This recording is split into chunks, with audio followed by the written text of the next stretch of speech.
ഒരിടവേളയ്ക്ക് ശേഷം വീണ്ടും തീരപ്രദേശങ്ങളിൽ കണ്ടെയ്നറുകൾ അടിയുന്നു എന്ന വാർത്തയാണ് ഇപ്പോൾ നമ്മുടെ മുൻപിലേക്ക് വരുന്നത്. കൊല്ലം തീരത്ത് കണ്ടെയ്നർ അടിഞ്ഞിരിക്കുന്നു എന്ന വാർത്ത ഇപ്പോൾ അറിയാൻ കഴിയുന്നു. നേരത്തെ കപ്പലുകൾ മുങ്ങിയതൊക്കെ നമ്മുടെ ഓർമ്മയിലുണ്ട്. MSC എൽസ അടക്കമുള്ള കപ്പലുകളൊക്കെ മുങ്ങിയത് നമ്മുടെ ഓർമ്മയിലുണ്ട്. അന്ന് ഒരുപാട് കണ്ടെയ്നറുകൾ ഇങ്ങനെ വന്നടിയുന്നതും നമ്മൾ കണ്ടതാണ്. ഇതിപ്പോൾ ഏത് കപ്പലിൻ്റെതാണ് എന്ന് നമുക്ക് അറിഞ്ഞുകൂടാ. രാജ്കുമാർ കൊല്ലത്തുനിന്ന് ചേരുകയാണ്. രാജ്കുമാർ, വീണ്ടും ഒരിടവേളയ്ക്ക് ശേഷം കണ്ടെയ്നറുകൾ തീരത്തടിഞ്ഞിരിക്കുന്നു എന്നാണ് ഇപ്പോൾ അറിയാൻ കഴിയുന്നത്. എന്താണ് കൂടുതൽ ലഭ്യമാകുന്ന വിവരങ്ങൾ?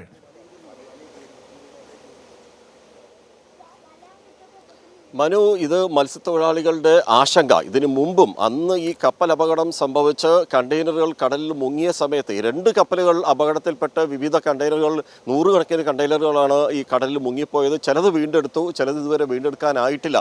അങ്ങനെ വീണ്ടെടുക്കാൻ പൂർണ്ണമായും കഴിയുന്നില്ല, അല്ലെങ്കിൽ മത്സ്യത്തൊഴിലാളികൾക്ക് അതൊരു അപകടം സംഭവിക്കുമ്പോൾ അന്നേ മുന്നറിയിപ്പുണ്ടായിരുന്നു. ഇത് ഇപ്പോൾ ലക്ഷക്കണക്കിന് രൂപയുടെ വിലയുള്ള വലകളും മറ്റും നശിച്ചു.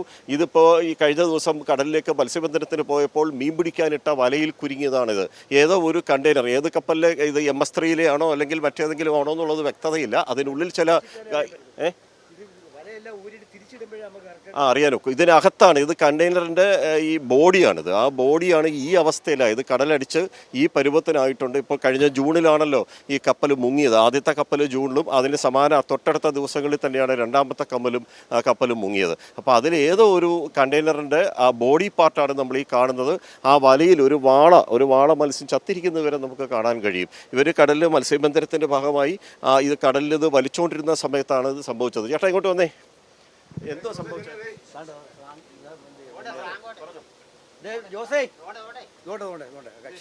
കക്ഷിയാണ് എൻ്റെ ക്യാപ്റ്റൻ. എന്തോ സംഭവിച്ചത്? വലയിട്ടൊരു 10 മിനിറ്റ് കഴിഞ്ഞപ്പം സ്പീഡ് കുറഞ്ഞു, തലയെടുത്തപ്പം ലോഡ് കയറിയിരിക്കുന്നു. അടിച്ചിട്ട് പൊങ്ങി വന്നില്ല. ഇത് കടലിൽ ഏത് ലൊക്കേഷനാ? 59-19 ഈസ്റ്റ്. അപ്പം തീരത്തിൽ എത്ര മാറാ? 24 മാറുള്ളൂ. എന്നാ നിങ്ങൾക്ക് ഇത് കിട്ടിയേ? ഇപ്പം കിട്ടിയുള്ളൂ 2 മണി. ഇന്ന് പുലർച്ചെയാണോ പോയത്? ഇന്ന് പുലർച്ചെ പോയ ഓട്ടാ.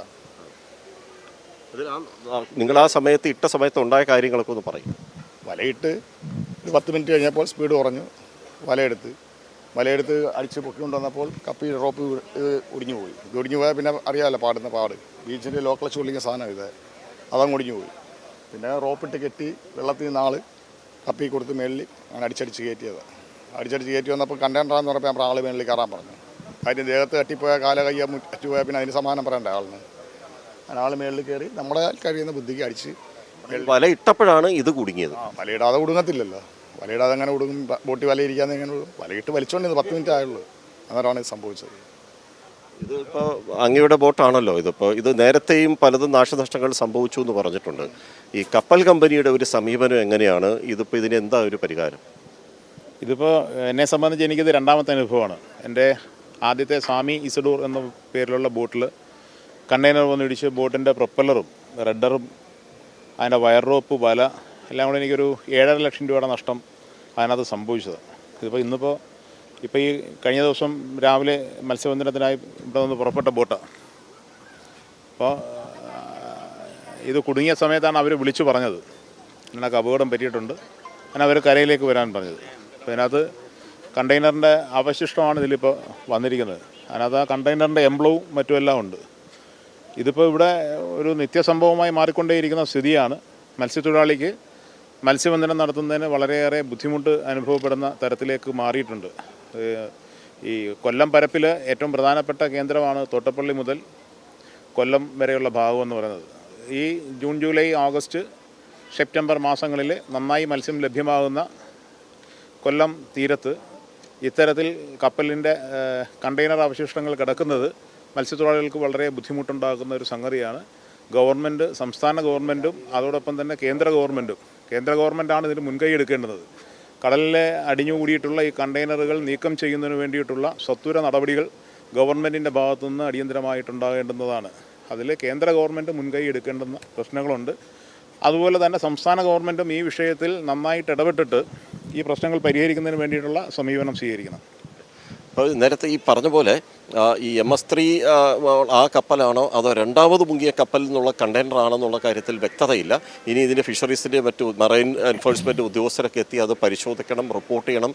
എങ്കിൽ മാത്രമേ ഈ ബോട്ട് ഉടമകൾക്ക് ഇതിപ്പോൾ ഇന്ധനം ഉൾപ്പെടെ ആയിരങ്ങളാണ് നഷ്ടം. അതുകൊണ്ട് ഒരു 50,000 ഏറ്റവും കുറഞ്ഞ 50,000 രൂപ ഡീസൽ ഉണ്ടെങ്കിൽ ഇവർക്ക് പോകാൻ പറ്റൂ.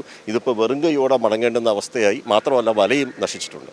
മനു, വലിയ സങ്കടകരമായ കാര്യമാണ്. ഈ ആശങ്ക നമ്മൾ നേരത്തെ പങ്കുവച്ചതാണ്, പ്രകടിപ്പിച്ചതാണ്. അവരുടെ മത്സ്യബന്ധന തൊഴിലാളികളുടെ ജീവിതമാണ് ബുദ്ധിമുട്ടിലാകുന്നത്. നോക്കൂ, ആ വല മുഴുവൻ നശിച്ചു പോയിരിക്കുന്നു. ഈ കണ്ടെയ്നർ കുടുങ്ങി. ഇനി അത് ആദ്യം തൊട്ടേ ശരിയാക്കണമെങ്കിൽ ഒരുപാട് പൈസ ചിലവാകും. അത് മാത്രമല്ല, ഇന്ന് അവർക്ക് ഇന്ധനത്തിൻ്റെ പൈസയും നഷ്ടമായിരിക്കുന്നു, ഇന്നത്തെ തൊഴിൽ നഷ്ടമായിരിക്കുന്നു. മത്സ്യത്തൊഴിലാളികളുടെ ജീവിതമാണ് വലിയ പ്രതിസന്ധിയിലേക്ക് പോകുന്നത് ഈ കപ്പലുകളൊക്കെ ഇങ്ങനെ മുങ്ങിയുണ്ടാകുന്ന പ്രശ്നങ്ങൾ കാരണം. ഏതായാലും വിവരങ്ങളാണ് രാജ്കുമാർ നൽകിയത്.